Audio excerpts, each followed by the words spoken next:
On commence avec ce professeur d'histoire-géographie menacé à Villerue, en Meurthe-et-Moselle. La mère d'un élève a estimé qu'il aurait stigmatisé l'islam et les musulmans lors d'un cours sur les croisades. Le professeur a porté plainte. Anaïs Baucher, expliquez-nous ce qu'il s'est passé. Oui, Marine, en fait, les faits se sont déroulés ce mardi 18 novembre lors d'une réunion parents-prof au collège de Théodore Monod dans la ville de Villerue. Donc, selon les informations de nos confrères du Républicain Lorrain, durant cette réunion parents-prof avec le professeur d'histoire-géographie, la mère d'une élève de 5e a remis en question son enseignement concernant les empires médiévaux. Elle lui aurait notamment reproché sa définition des croisades et du djihad.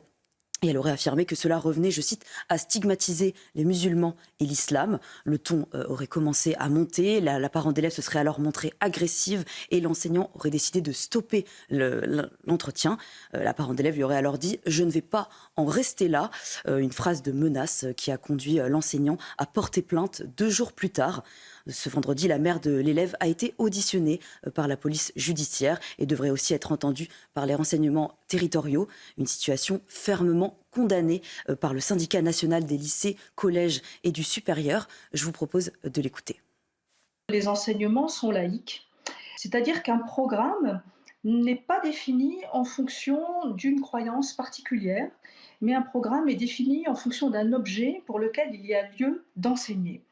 Et donc, à l'école publique, normalement, les parents qui inscrivent leur enfant à l'école publique acceptent cela de manière implicite et même explicite, puisque la charte de la laïcité, normalement, doit être lue par les parents et signée, elle doit être dans le carnet de correspondance, donc elle doit être portée à la connaissance des parents. Donc, qu'est-ce que ça traduit? Ce qui est grave et problématique ici, c'est surtout aussi les menaces qu'a subi l'enseignant, ce qui est totalement inacceptable, pour nous au SNALC et d'une manière générale.